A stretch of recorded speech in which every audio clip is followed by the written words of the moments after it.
Dito tayo ngayon sa D2 Ason and kumuha tayo ng ating stock na pinabanding na brake pad tsaka brake shoe.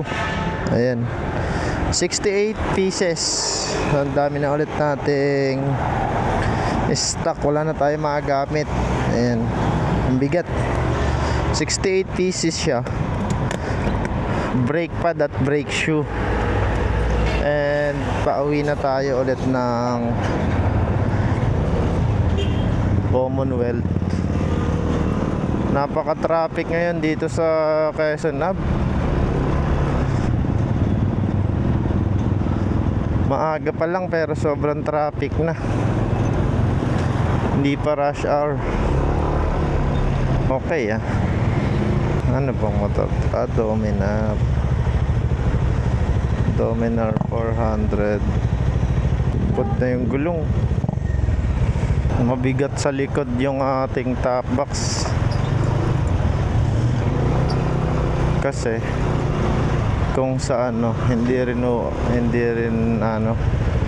magkakasya sa top sa U-box.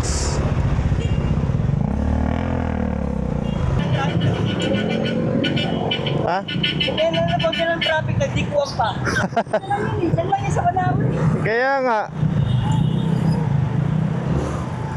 Sitabi pa sa loob, ganun. Meron. Ay, mga mag-U-turn pala ang nagpapatraffic. Mag-U-turn tapos nasa gitna na. My God, see it.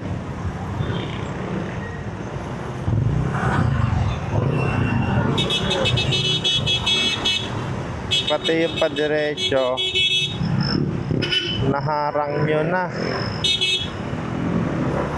kaya nagta-traffic. Shit kayo. Ay nako.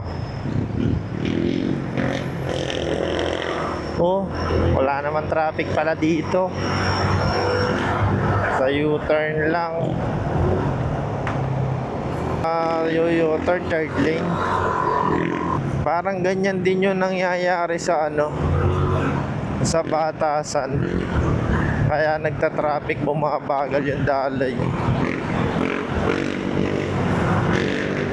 From third lane, kakanan sila papuntang Batasan. Kaya yung mga daloy ng motorcycle at saka yung mga pampublic nahaharang ng mga nag-U-turn, nag-right turn. Wow, ganda, bagong bago pa. Ninja 500. Ayan kaya nagdadama yung traffic dito. Hinaharangan yung mga U-turns. Dapat pumila sila sa U-turn.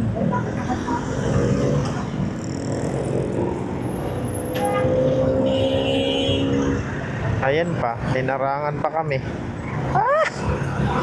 Ay! Diyos ko Lord! Mga driver sa Philippines.